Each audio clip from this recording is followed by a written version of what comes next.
So, what happens when the divine feminine and the divine masculine unite internally?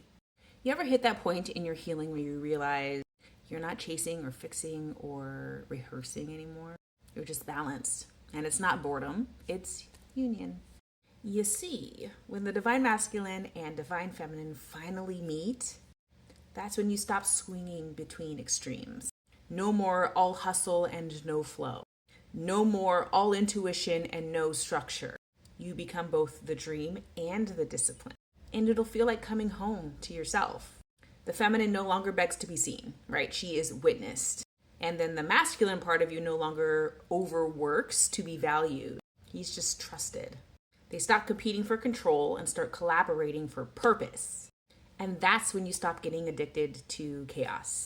And honestly, people, this divine union is not romance. This is emotional intelligence and taking responsibility and accountability for our own journey.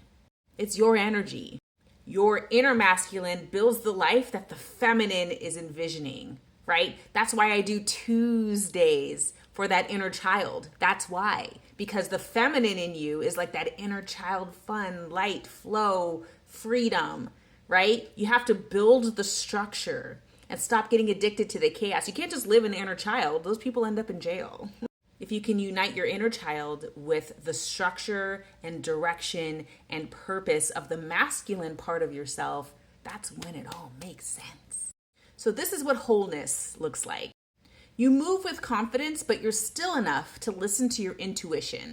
You act with purpose, but you can receive with ease. And this was a little harder to recognize, but you take up space and hold space equally, like at the same time. Someone who can master all three of those is an excellent leader because it's not loud, it's not dramatic, it's not begging. So what are some action steps? If you're along this journey and maybe your divine feminine side has woken up or your divine masculine side has woken up, or maybe both are getting so close to finding union within yourself, what are some action steps to sort of deal with this? First, you got to slow down. That's because the feminine part of you needs space to feel. And then the second thing is to show up because the masculine part of you is going to need something to build. And then every day you want to sort of check in with yourself and ask a good question. So, what part of me needs to lead today? Is it my flow or is it my focus? And then number 4, you got to let both be valid.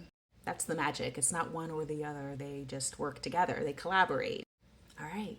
Now go.